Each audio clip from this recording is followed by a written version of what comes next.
Hey y'all. So I can't promise that this one is going to be 5 minutes, but I surely am going to try. So, in keeping with the last message that I shared on being patient and waiting on our Father for Him to manifest His promises, lately He's been speaking to me about patient endurance. And actually, um, as close as yesterday, he's been speaking to me about patient endurance. This is cool that I get to share stuff like this. I feel like it's good when you share things that you are currently experiencing because then you can help other people who are currently experiencing things, and it's not like, oh, she got it all together, because I don't. But so he's been speaking to me about patient endurance, and more specifically about the delineation between um, patient endurance, and waiting, and how there is a stark difference between the two. And so he led me to some scriptures, and I don't even have them with me right now, but one in Hebrews, one in Genesis, and one in James. And if you look up the words patience and all that type of stuff, you'll probably see which ones I'm referring to. But anywho, he led me to those scriptures, and he was talking to me about having patient endurance, and how patient endurance is not just a stagnant position. It's not the same as waiting. When you're waiting for someone, like at a doctor's office or something like that, I feel like you're very stagnant. It's mindless waiting. You're not really thinking about it. You're just, the sole purpose is I'm waiting for them to come out the doctor's office. Or when I'm waiting for my kids to finish a test or something, it's mindless. I'm not really thinking about anything. I'm just like, when are they going to finish this test? Or when I'm waiting for, reckless. Reckless there. But when I'm waiting for my dinner to finish, I'm not really thinking about anything. It's a mindless waiting. But he was explaining to me patient endurance. He gave me this picture of a pregnant woman, or not a pregnant woman, but a woman who recently gave birth and who is trying to get back into shape, and how that requires patient endurance. It requires a level of you being kind to yourself, because you have to be patient with your body in order for certain muscles to, snatch back the way they used to snatch back, or your endurance, your breathing, if you're running and trying to get that momentum back, your stamina, your strength. It takes a degree of patient endurance, and that requires you being kind to yourself because you're going through a process. And yeah, I don't think it's going to be 5 minutes. I'm going to try though. I really am. And so he also was speaking to me about, like I said, there's some specific things that I've been petitioning him for, and just things that I'm waiting on him to manifest, and some things that I haven't even petitioned him for that he has spoken to me. And when you don't see the manifestation of those things, but yet you're hearing him, it's like, what do you do? What do you do? You can get frustrated and give up and lose heart, or you can say, listen to what he's telling me now, which is, daughter, you need to patiently endure. And he started to explain to me, and this is the piece that I hope helps whoever else is going through a similar situation, that a lot of us want things immediately, or we want, that instantaneous gratification, or we want something that comes very quickly to us, because that's just the type of world that we're in. And a lot of us are extremely ambitious, go-getters, very determined, very diligent. And when we want something, we chart, or at least I know this is what I normally do. I chart out a plan, a strategy, and then I go for it. I mean, I put the pedal to the metal and I go for it. And then the question comes, what do you do when you're not in control of the time clock? When you're not in control of the timing of the manifestation of whatever it is that you're believing for? What do you do when the job doesn't come in your timing? What do you do when the relationship doesn't come in your timing? What do you do when the child doesn't come in your timing? What do you do when the healing doesn't come in your timing? What do you do when the money doesn't come in your timing? I mean, you name it, whatever it is you're going through, what do you do when you are not the person who's sitting on the throne saying, okay, this is going to happen at this hour? What do you do? And so that's the path that he's been taking me through. He said, daughter, you patiently endure. And I was like, I don't want to. But, you know, it's like, what are you going to do?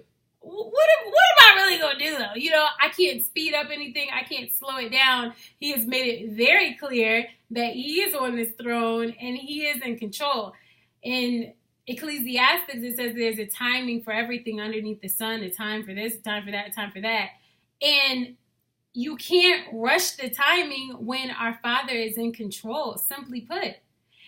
And so it makes me kind of think of when you're marinating chicken, right? Or either baking a cake. When you're marinating chicken, and I mean, or any type of meat or seafood, what have you, there is a duration that has to take place if you want it to be like finger licking. Yes, honey.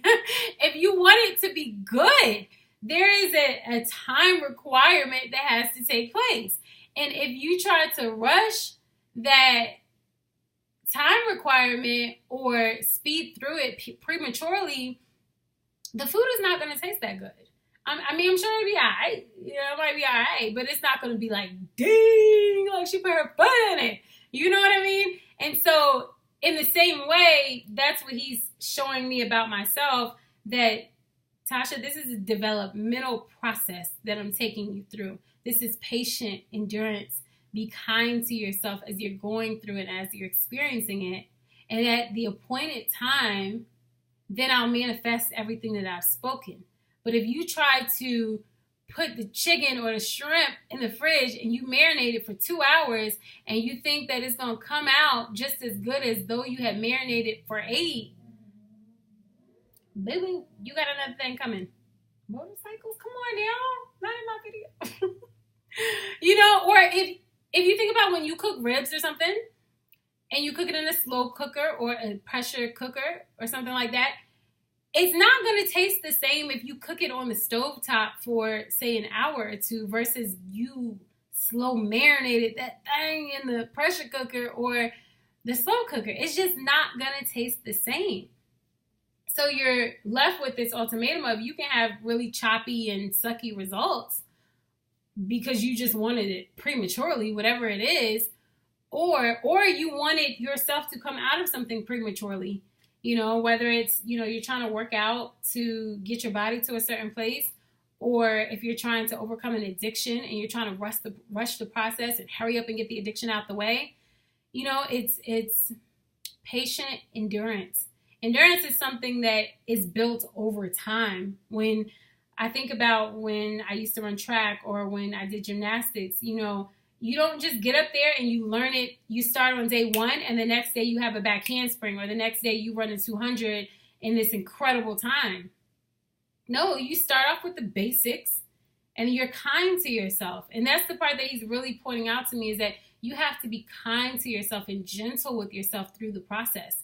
You cannot rush it. I can't bake a cake any quicker and have it actually come out and taste the bomb if I turn up the heat. If I turn up the heat, the cake is going to come out without any sort of moistness. And who wants a dry cake?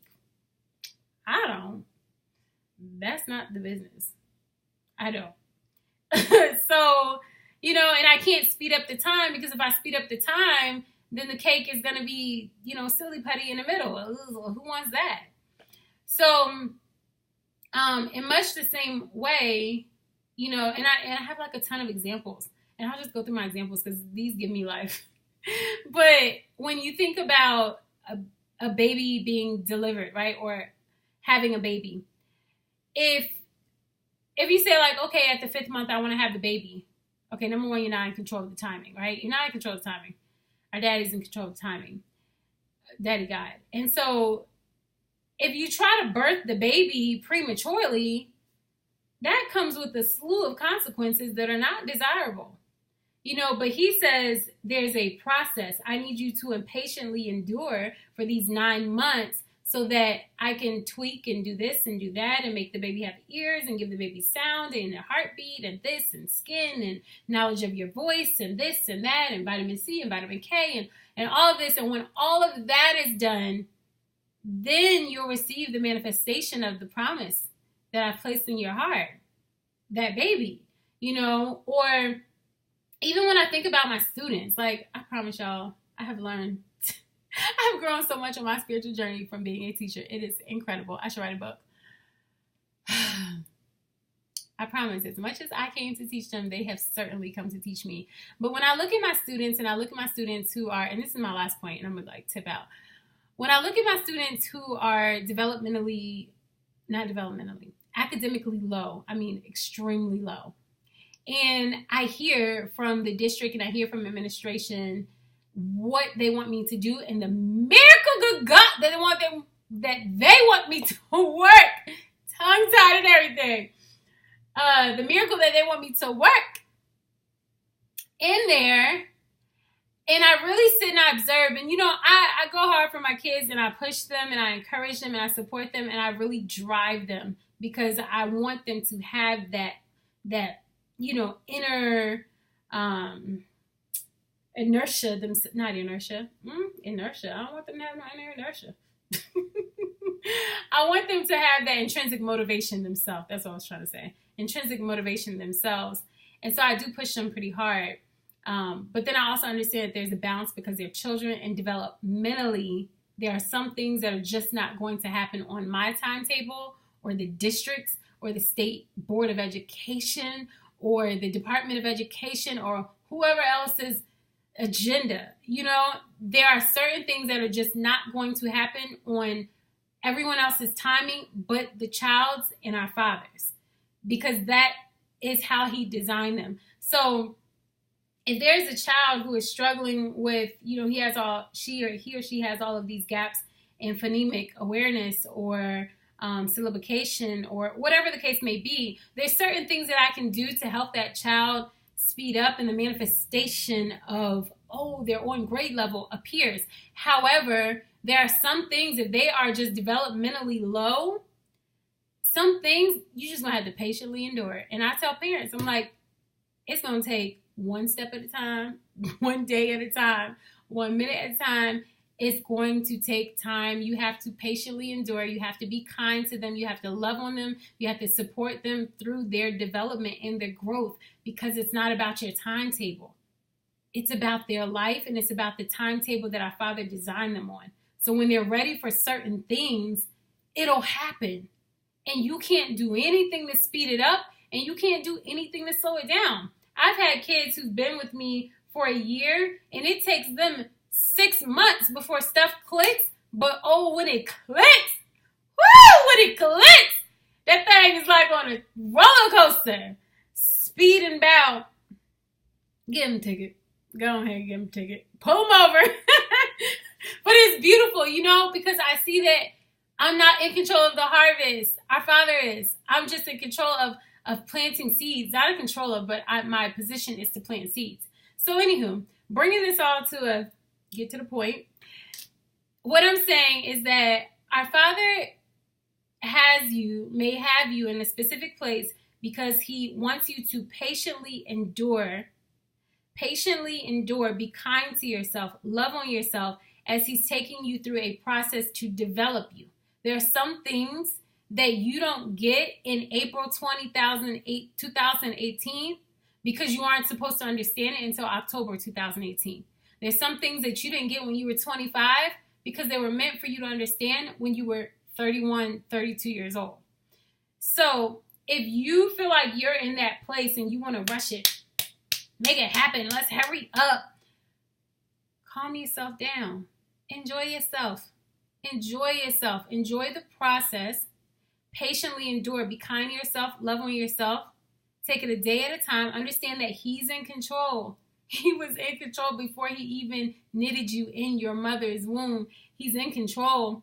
And allow him to bring things about on his timetable. And stop freaking out. And I can say that because I freak out myself. Stop freaking out, though. Stop freaking out, because in his timing, his perfect timing, that ecclesiastic timing, that appointed time.